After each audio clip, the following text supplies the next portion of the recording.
How are you all doing? Good. Madalena's eating. She's getting something in her mouth. That must be a good sign. Yeah. Great. Yeah. Amsira, good night. Yeah, what time is it for you, Amsira? Late, like 11 o'clock. It's midnight, yeah.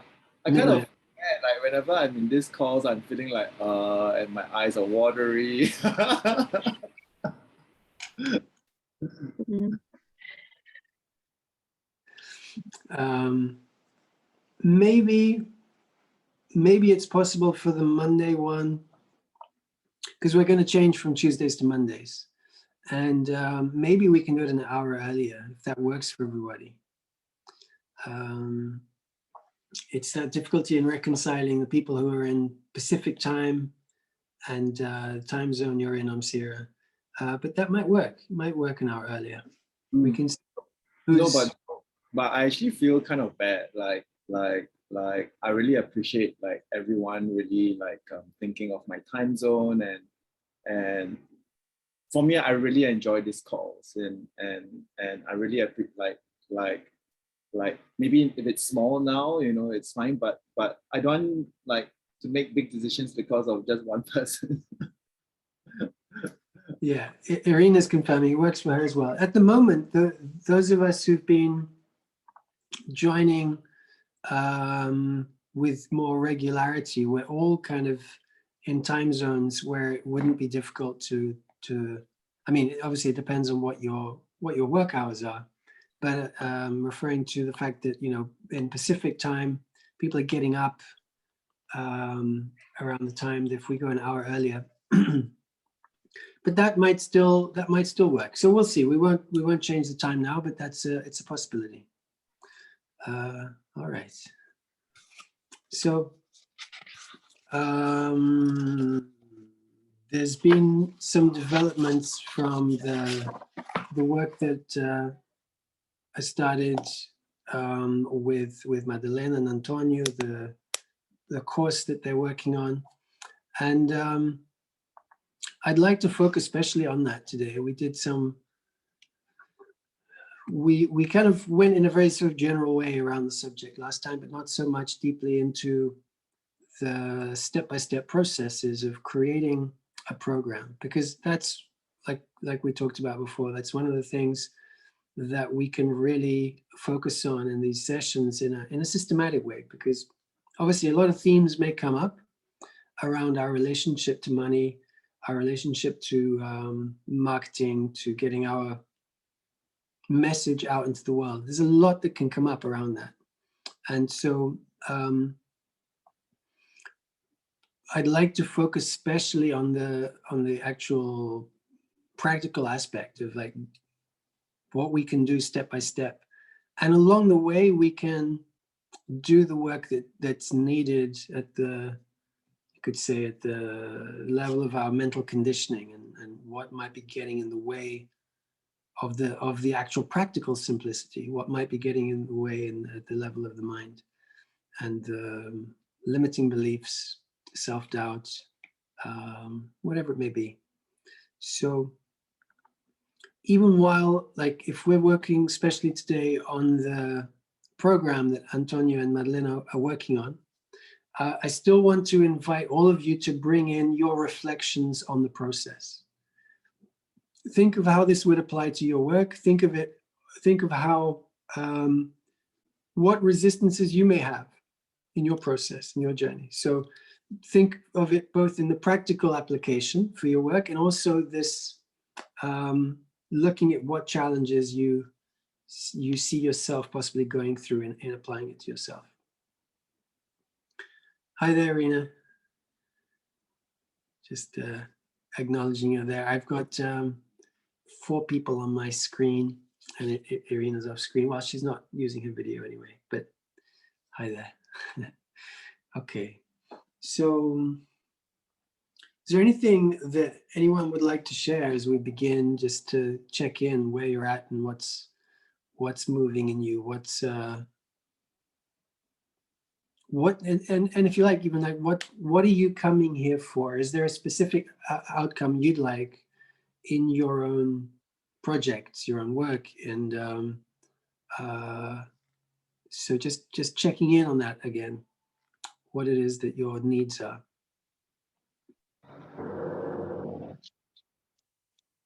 Can I start? Sure.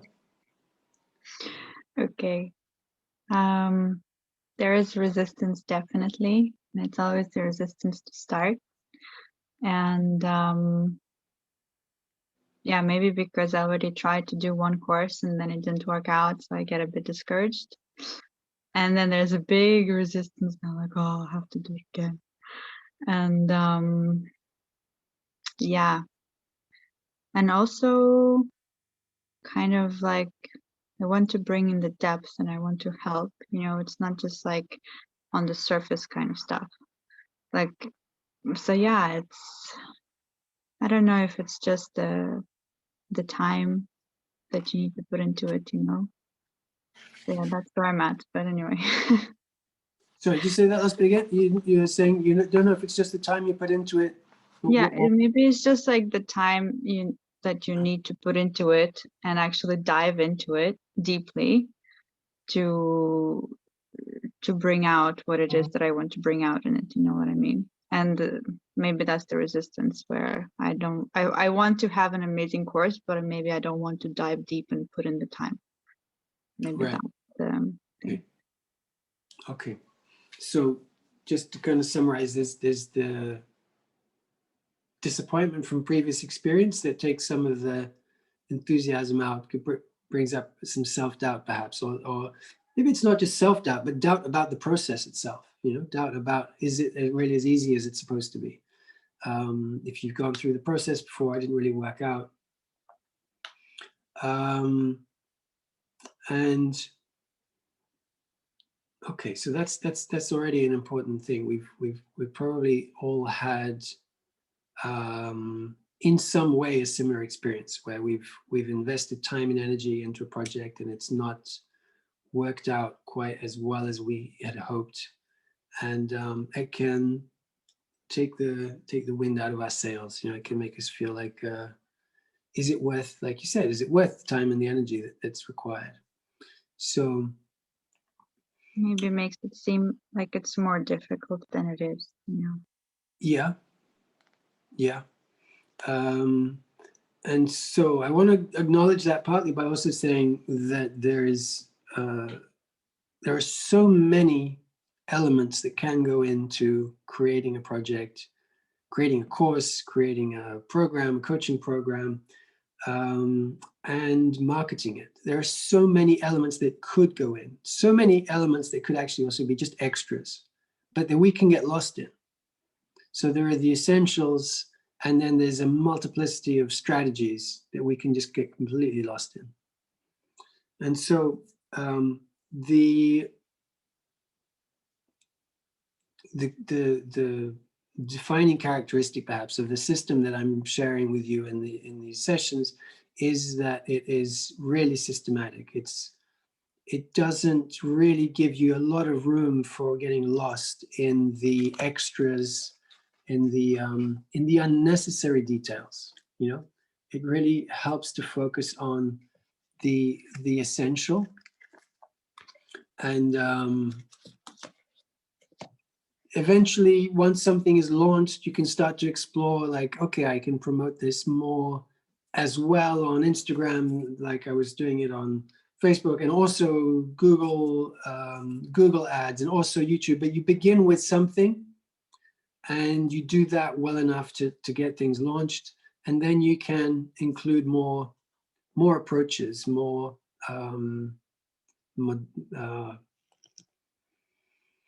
ways of getting the information out, getting your course out, getting things to grow. But often we will begin by just being overwhelmed by trying too many things, or expecting something unrealistic from the method that we're using.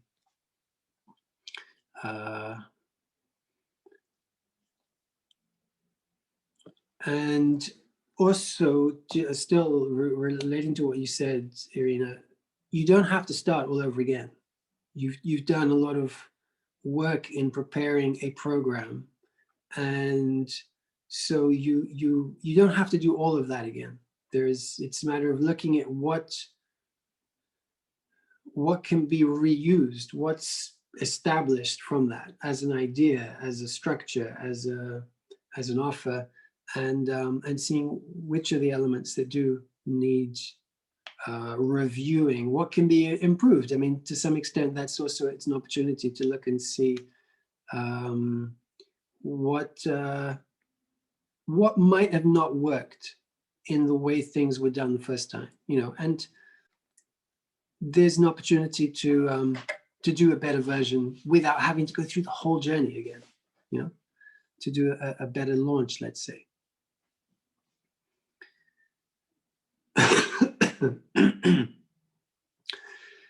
Okay, so I just want to check on the messages that you guys were writing. I saw you're mostly feeling what Irina had shared, and yeah, some people, I'm not going to read it all out loud, but I see you basically agreeing with the challenge that Irina's expressing, identifying with it. So Madalena, I see you asked, is the course you're wanting to create similar to the one you had already done, or is it about something completely different? Yeah, would you like to answer that, Irina? Yeah, so it will be similar, but it also will be much adjusted, let's say, because now when I had to think about if I want to do a pre-recorded one and then break it down into chapters, then I had a lot more ideas of what I can just add in to that. So yeah. More ideas about what to include in the program. Yeah. Okay. And hey, welcome, Karsten. Hey, Peter. How's it going? Good, good. So I just saw here, Sarah, that's exactly what I'm going through and doing. So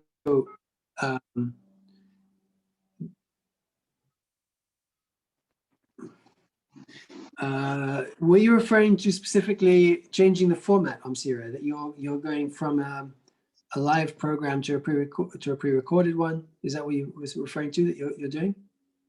Yeah, it's kind of like a process. It started with, okay, I need to turn this into an online kind of like platform where people can have access to, and then I discovered like, okay, how am I going to structure it? Because there's so many ways to, like, I've thought of Patreon and then Podia, and then like, oh my God, I can include this, and then it sort of like grows and grows, and then it becomes a situation where, oh my God, okay, where do I really start? and so I'm just like sifting through everything, and yeah, maybe like Sister Irina, maybe we could have a call and just like place out where we are all at, and maybe we can kind of like switch up and find similarities on how we can support each other. Like I really feel that in my body. Like I need like adjustables and a mirror, and maybe that's perhaps what you might need as well. Yeah. Yeah, I would love that. Totally. Yeah. Great. Karsten, you only managed to join us at the end last time, and so one thing we went through is to get a sense of what each of us is wanting to get from these sessions, and looking at what offering we may have, any course that we're wanting to get out, whether it's something we've already created and we want to get it out to more people, or something that we want to restructure, reformat, or maybe a new project that we're wanting to get to the world. Would you like to share a little bit what you're wanting to work on, what you're wanting to get from this, and how you see? And I know it's we haven't talked much in this context to see how this would apply to you necessarily, but what's your idea of how of what you want to work on, what you wanted to get into the world? Yeah, man. Thank you. Yeah, basically what has been coming up with me is, since we've been doing the meetings where we speak about the structure and the infrastructure of BossTribe, I started understanding that, like, I speak about permaculture like like if I was expecting that other people know about it. And so I thought, I might as well just start up with a little course for everybody to share my, my everything I know about permaculture and ecosystem regeneration and that kind of stuff. And how to, like how you can also apply this to not only agriculture and food forests and how to take care of animals and stuff and composting, but also, outside of that realm, into whatever other designs. It's I understand, at least for me, that the whole idea of how I see permaculture, it's not only, that design that you apply to everything, but it's almost like a lifestyle or a philosophy or a mindset. And so yeah, this is for now, and kind of going back a little bit stronger into BossTribe, and also for me, like uh, I've been researching that whole idea of the gene keys, and for me, my life's work is omniscience, which is basically the knowing of everything, and I really resonate with that because I'm so spread out into so many different areas, not only permaculture, but nutrition, health, and biohacking, and now also very interested in common law and cryptocurrencies and blockchain and so on. And so I think I'm gonna change the name of my channels to like looking or in search of omniscience or something like that, and then everything that is related with BossTribe always going into BossTribe, and yeah, and kind of creating that separation also, because I think I'm spread out too thin in all these different areas. So I want to focus on one. Yeah, there's a lot we could talk about there and kind of disentangle, but the main thing I wanted to comment on was what you mentioned at the end, the focusing on one thing, because when you have multiple interests, one thing you can try to do is to create a program, a course, a retreat, whatever it may be, whatever format of the thing that you wanted to share, in which you include everything. That's one way to approach it. You try to include everything. You try to somehow include it all. Another way is to create specific modules in an ongoing program, and they're very specific in their focus. And to offer that as one program with those modules as distinct steps. And another way would be to actually offer them as completely distinct programs. And that gives you totally different ways of communicating what you do, because it's very different if you're trying to communicate to one type of person what is the purpose of them doing all of those different, that multiplicity of things, because it's like there is, you would do that with the assumption that they're going to get the purpose, right? They, like you, they've understood what all those different things mean to the world, or how they would benefit them. And when you're trying to figure out, like, who are you communicating with, who you're going to be able to reach, how successful is your communication going to be, one way to make the communication more successful is to narrow down to, I'm going to speak to people that have a specific problem that they're really focusing on at this time. Now, they may have already gone through this other problem and get it, but they may not be at this other stage where this other subject is going to have any real meaning to them. And so when you narrow down to a really specific problem that people are really wanting to resolve at this time, rather than spreading out over several interests, because that's also another fundamental difference when thinking of it from a marketing perspective, okay? And you could put it another way, thinking from a business perspective, from a success perspective, in terms of having people willing to participate and pay money and use their time in what we offer. They need to see the value in it. And if it's just something that they're interested in, then it's difficult to distinguish what is being offered from something that's already out there on YouTube, in a book, in some other program. And so it's when you focus on solving a problem that it stands out and is distinguished from just being something interesting, something of value because it's informative, because it's, you know, associated with self-growth, but no distinct problem. So one thing I really encourage you to think about is, what is the problem? What is the actual problem? Think of it not just as a general theme that is interesting, but as a problem that people are trying to overcome. What do you offer that helps people overcome a specific problem? So that's one of the exercises or challenges that I want to put out for all of you to consider. Madalena and Antonio, would you like to share a little bit what's the process been so far? Just in a kind of a quick overview, like what's the steps we've gone through in terms of who the communication is for in relation to your program, and the kinds of problems they're facing.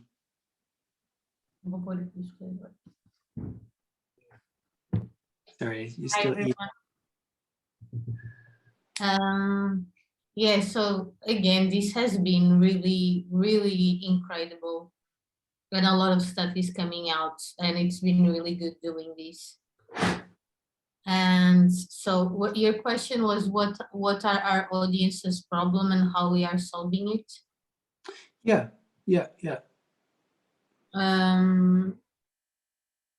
So like,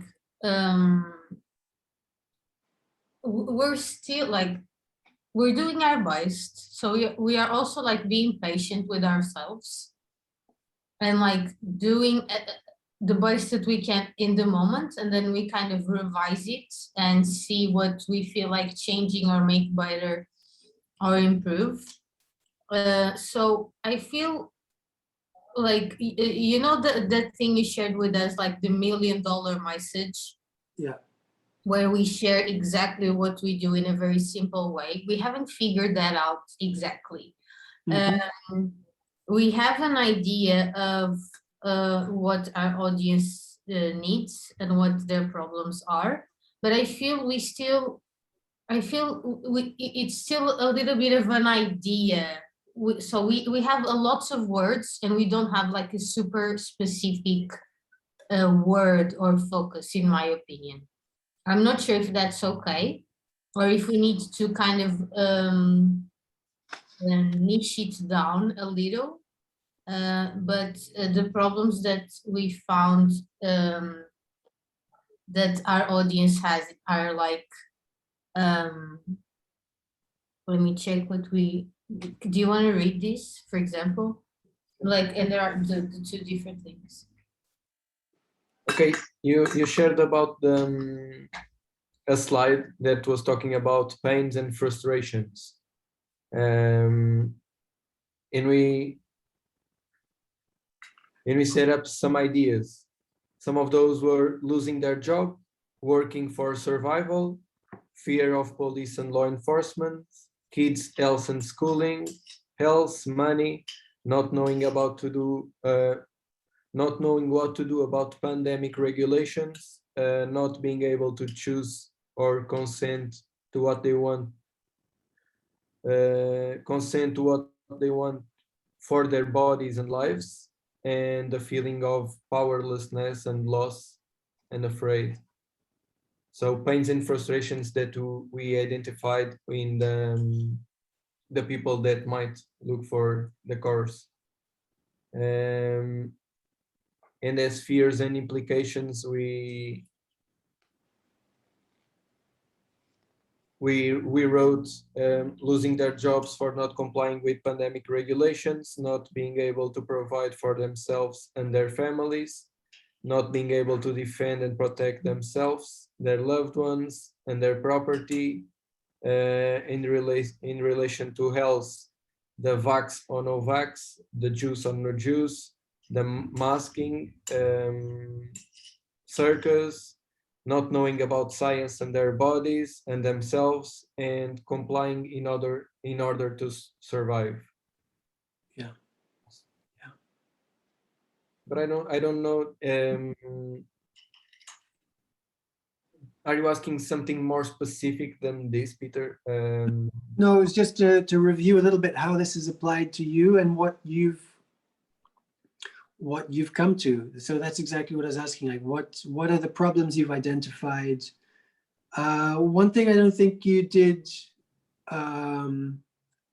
share was about what. So you described the kinds of worries, the kinds of problems, but not perhaps the kind of person that's having that problem. Like, is there a specific type of person that all of that really relates to, or is it, is there any demographic, or is it just a very general, like there are people in all areas, all kinds of backgrounds that are going through this? Is there anything more specific that you've found? I think so. Yeah, because so we're following that structure that you sent us. And so we're answering, trying to focus on the question, but then you also shared with us a description of the avatar, which is like the avatar is like someone who would be interested in getting the course. And so we also wrote that, if you want to share it.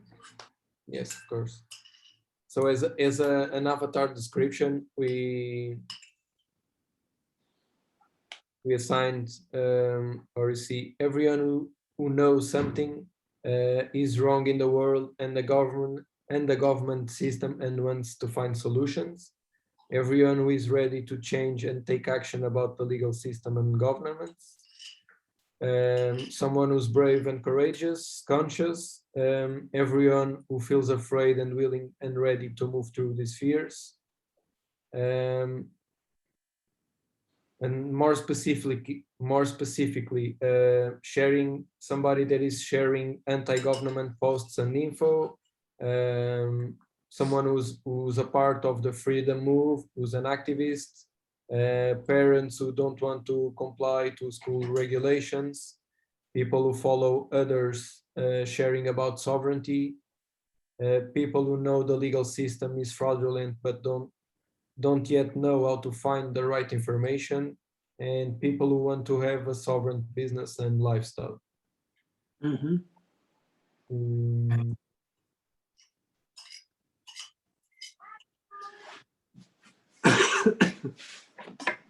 So just, maybe you're all familiar with the use of the word avatar in this context.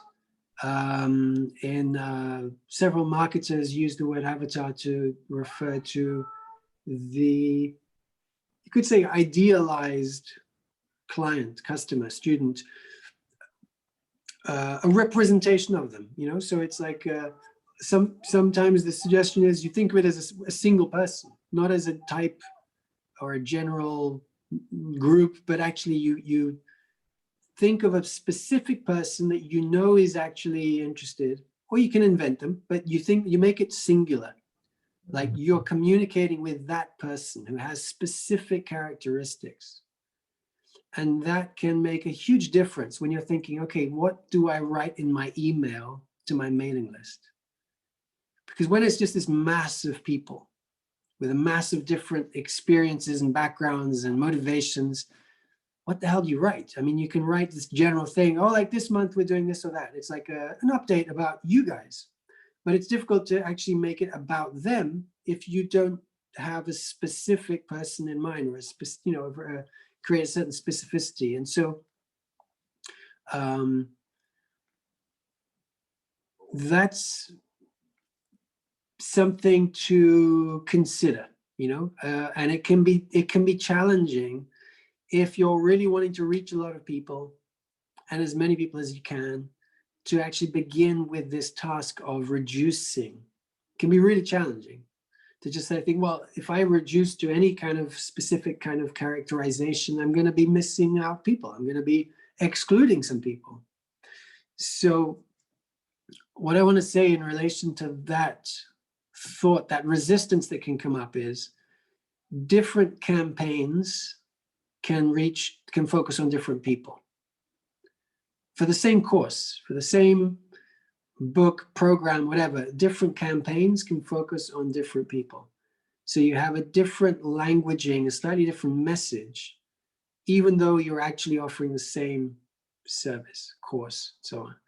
If you know that you have these different categories of person, you can have more than one messaging approach. And there's even a system that we can, I'm not going to focus on this for now, but we can bring this in eventually as well, where you, and in fact, this could be a really interesting approach for the communication for the summit, is to think of, for example, probably not more than four different avatars, four different types of person who are looking for a different kind of outcome or having a different kind of challenge in their life at this moment. And what you offer them, what you focus on when you describe what you're offering, would be different according to these different circumstances. So just as an example from what you shared, Madalena and Antonio, the parents, maybe their primary thing right now is their kids at school being forced to wear masks or being forced to vaccinate, that might be the number one thing. And so a campaign, and of course, there are challenges about creating a Facebook campaign around these subjects. And that's a whole other subject, but a whole other theme. But thinking of it in terms of the principles here of communication, you could create a campaign that focuses on that particular problem, that particular worry, and another campaign that focuses on a different aspect, which is going back to your list, there is the job security, job security because of somebody who may or may not be a parent, but they're worried about being able to go to work, or rather than losing their job over mandates of masks or vaccines and so on. And so that would be perhaps a whole other communication process. And this can, just to kind of zoom out and see the big picture here, there is a course, in your case, a course that you're offering, but there is a communication process for many people before they will actually buy the course. It's not just a matter of getting the course in front of their eyes, so they say, there's the course, I'll buy it. For most people, what research has shown is that people don't buy anything on their first contact with an offering. There is an estimate, and this has changed over the years, but there's an estimate that you might need at least 6 or 7, what are referred to as touch points. You could call them communications with a person before they actually say, yeah, I'll buy now. So their first contact is, this is interesting. And maybe they'll put it in their bookmarks. Maybe they'll open a tab and then maybe they'll forget that they've got the tab open. But, so there is this, and then maybe then they see you again the second time, they'll go, yeah, I had intended to follow up on that.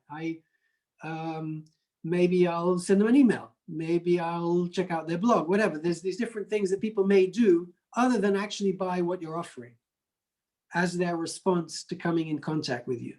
And it will usually take 6, 7, or some say even like 12 points of contact before they're actually ready to say, yeah, I'm going to invest in this. I'm going to start this process. I'm going to commit to this. And so when we think of creating an offering and putting it out there, and this comes back perhaps to what Irina was saying as well, about the sense of disappointment that, you know, put all the effort into creating a program, put it out there, and then the response was nowhere like what she would have liked to have seen. But perhaps what was missing partly was this understanding that there's a whole kind of warming up process before people say, yeah, I'll commit to this now. And so our expectation that all we need to do is to have the course done and then it's out there and people see it, that's not a good strategy, let's say, for creating a successful business, assuming that that's the work is done when you marketing foreplay. Yeah, marketing foreplay. Did you just make up that expression? So yeah, the coming into contact, coming into familiarity, warming up to what you offer, building trust, a whole process of just, some people will be ready the moment they see it, but most won't. Some will, but most won't be ready when they come into contact the first time with what you're offering. Yeah, Peter, can I just add to that as well? I totally feel what you're saying. And from the course that I've taken with you, that if you remember, they always say like, there's a few steps for the marketing and each of those steps needs to be on point. Like the email needs to be like separately looked at, like all of them need to be kind of separately looked at to be on point and to be like hitting it, let's say. And also it's more about like having, it's like the foreplay, but then having that amazing offer that people feel like, oh yeah, I want to get it. So it's like, I don't know if you want to have the offer in all of the foreplay that you're doing, or it's like you're doing the foreplay and then the offer in the end. And there's also like maybe a personal story of the experience that we've had ourselves, right, that we can put in, and then yeah, the offer. So I remember that there are different marketing parts that, and each of them needs to be on point, like each of them separately.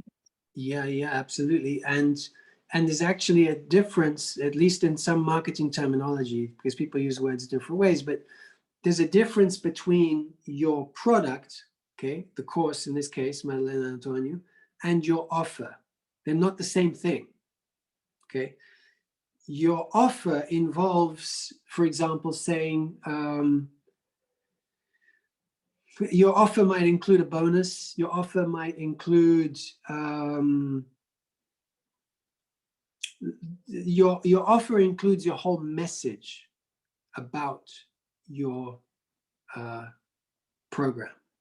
Your offer is the communication, and it's the proposal. Okay, it's the way you put across what it is you're offering. The offer is the communication. So it's sometimes difficult for us to really understand the extent to which people are multitasking so much of the time, especially when they come across a Facebook ad, if that's how they come across you, or a post, or whatever else, you know. So they're doing a little bit of this, doing a little bit of that. They come across your thing. Maybe they bookmark it, like I said, or they write down somewhere, oh, this is an interesting thing to come back to. And so where, if you're at the point of actually presenting your offer, right? If that's the communication that's putting out there, it is the offer itself, then there's a huge difference between saying, here's my course, and here's when it starts, and here's the price, and here's the times, and all the logistics, right? And just like saying, so, you know, get back to me if you're interested. There's a huge difference between doing that, just kind of casually just putting it out there, or saying, there's an early bird offer, like up to this date, this is the price. And then if you don't make a decision by then, you're going to have a different price. That already changes things drastically, because it's like, this isn't just something to leave on a piece of paper or in a bookmark that I might forget. This is something that I have to make a decision about within a time frame. It makes a difference whether I make the decision in that time frame or do not. If you have a limited number of people you want in the program, you could mention that or not mention it in the offer, right? You could not mention it and then eventually just say, oh, the offer's closed because we've got enough people. But the point is, if you mention it from the start, like I have space for 10 people in this program. And again, it triggers this sense of, okay, it's not indifferent whether I act now or whether I act at some vague point in the future, because there is actually, it's going to make a difference. If this is important to me, then I'm going to, I'm going to get my foot in the door. I'm going to reserve my place. So exactly, it creates a bit of urgency. And in the whole theme of ethical marketing, we can think about, like, we can see this is sometimes abused, right? Completely abused, this idea of creating urgency. You see webinars where people say, this is limited to X amount of people. You got to sign up now. And actually, it's not limited to that number of people. It's not even a live webinar. It's a recorded webinar that they're pretending is a live webinar. So this creation of urgency can be really abused and can be often is used in just manipulation to get people to make a decision. So here we're really focusing on what's real, and not just using it to push people to make a decision, but to help the right people to not miss the opportunity. If it's the right people who are really going to benefit, and you can know that by structuring your offer, your product, in a way that you know who it's for, who it's going to benefit, and your whole marketing process is singling out those people that are going to benefit. So you can feel differently about creating these triggers, right? That are going to help them make a decision, because you're focusing on the people who are going to benefit. I want to let that sink in, because a lot of the economy works on creating false need, right? If you create a false need, you create a fad around something, and then you create all these marketing triggers. So it's like, oh, I got to buy it now, or I'm going to, miss the deal. But they never really needed it in the first place. So when you begin with a really solid understanding who is going to benefit, then you can feel that it's not only there is integrity in you helping them make the decision. You could even say, and Irina, you were doing the program with Dean Graziosi, and he pointed this out, like, it's your duty to help people make the decision and not miss the opportunity if you know those people are going to benefit. He says Yeah. it like this: if you don't share your knowledge that will help somebody and change somebody's life, you're doing them a disservice. Yeah.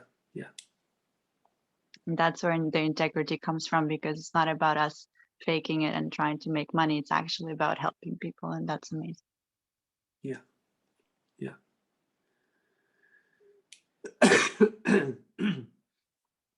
Any reflections, any feedback, any questions on how, or reflections on how you see this applying to you?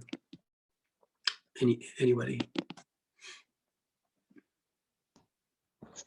Yeah, I think it changes the whole idea of what we're doing here, in the sense that, usually what happened to me was that, I was putting up a course out or something like that, thinking, how I hope they come, instead of thinking, I hope I can help more people. Yeah. Always in scarcity, and also, it's easy to fall into that thing that people will find out that I'm tricking them. What's it called, the imposter syndrome, right? Mhm. Something that usually hit with me, that they're gonna find out. Actually, we have a lot to give, and each and every one of us, actually, And I think that that idea of, it is actually our, our almost obligation, or, our purpose for us being here is to help others. So Yeah. it changes the whole perspective of where we are in this equation. Yeah. Yeah. And I've decided in creating this project related to ethical marketing and embodied coaching, business coaching, I'm focusing especially on people that have had a spiritual awakening. So whether they be entrepreneurs or therapists or coaches or yoga teachers or artists, people that have that motivation that's come from their experience of spiritual awakening. And because there is often in that group of people, their motivation, it's not money as the central motivation. And in fact, there can even be this antagonism about money and about putting money into the equation.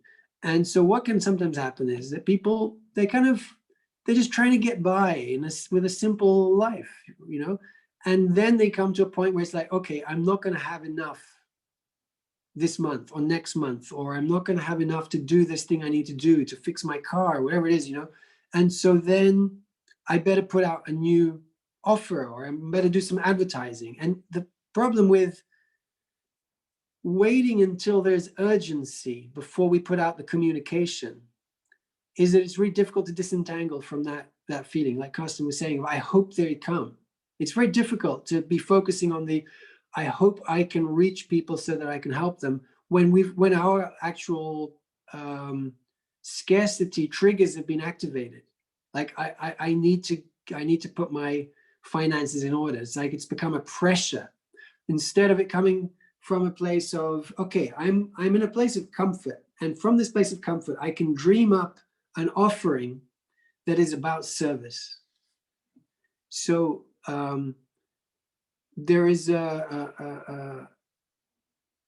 people who are entrepreneurs, let's say, habitual entrepreneurs, they will be able to think from that place of creative offering, rather than it being rooted in, I've got to make enough money this month, I've got to make enough money for the next few months. And we need to be aware of how these different triggers influence how we're looking at what we're offering.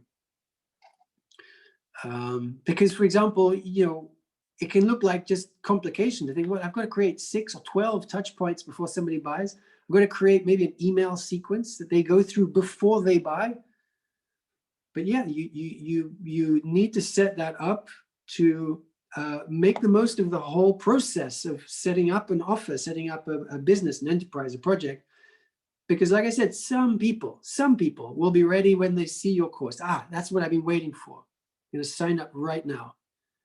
But you got to reach a lot of people for the small number who are that ripe and ready for you to reach enough of those. You can't expect that you reach out to 12 people and they're all going to be at that level of, yeah, now's the moment, I'm absolutely ready. Out of 12 people, one might, and the rest will say, yeah, I love it, I'll think about it, I'll get back to you, and then maybe they do, maybe they don't. So we're thinking in terms of creating a solid project, not just creating a course, not just creating income from selling a course, but really creating a solid project. And then we'll talk eventually also about the whether it's something that's launched once or twice a year, so it's a live coaching component, or whether it's a totally pre-recorded thing that's always available. And a whole other subject, which is, I can give you an example. I don't think I mentioned this in the BossTribe calls yet. I might have mentioned it to you, Madalena and Antonio. I don't think but I don't think so. So to shift a little bit your thinking, it relates to what I was saying about scarcity or the trigger of urgency. There was a story I heard from a couple of marketers, and one of them basically was helping another guy with his program. He had a successful program that's available all year. It was available all year round for people to buy, pre-recorded. People could buy it at any time. And this other marketer said, you should actually close down the offer and make it available once or twice, maybe a year. Do a launch every year to gather momentum and focus on people registering for the program. And he thought, that's crazy. I mean, I have people registering year round. Why am I going to close access to it for most of the year? He just really resisted the idea. And the guy said, look, try it. Trust me, try it, see what happens. And the result was he had many more people signing up by actually creating these 2 entry points. And eventually, I think he took it down to once a year was when he was opening the doors, like a university course, you know, and even though it was a pre-recorded program. But that's what worked to actually get people engaged, get people in, much more than just having it there for the same reasons I spoke of. You know, it's just like, oh yeah, I'll bookmark this, I'll think about it, this looks good, I'll put it on my list. So I'm not saying to take this to the extreme, but I'm sharing this story for you to just notice how much difference it makes. And it tells us something about how much people are just busy and they've got a lot that they're trying to fit into their life. And so if you don't give them any reason to put what you're offering a little bit higher up on their long list, it's just going to be on a list for most people. Some, like I said, some will buy. I'm not trying to be too pessimistic, but if you're wanting to reach lots of people, something to bear in mind. I feel like Antonio and Madalena don't need to worry about that because I feel like there's so much demand for sovereignty information that it's not even their case. It's more about filtering who actually gets access to information. And I feel like maybe there's also a bit more obvious courses that, you know, that everybody wants, kind of. I don't know. Yeah, I mean, you may be right. And I would like to, without overcomplicating things, I'd like to help to create really solid foundations for things to work out really well. And it relates to also to something I said before. There may be a lot of interest, but is there a lot of appreciation already for why they would pay for a course? Like, they may know why sovereignty is important, but they may not know why they should pay for a course. If there are books or YouTube videos or forums or all these other things, right? So they may, because they may already be spending like 2 hours, 3 hours a day dedicated to studying sovereignty. They may not realize that buying this course is going to be different to spending 2 or 3 hours a day randomly going through lots of different forums and picking up a little bit of information here and there. So this is also why the language of the offer, the structuring of a course, helps people to understand this is not just more of the same. This addresses your needs in a way that's different from just randomly searching on Google and asking for answers on forums, you know. So the uniqueness of what you're offering can make a difference. The fact that there is demand it's good that there's demand, but it's not necessarily enough to say, well, people will definitely buy it then, you know. I'm gonna need to end in a little bit. I've got a class to begin. Any feedback, any reflections, any points that feel super important to bring up before we close?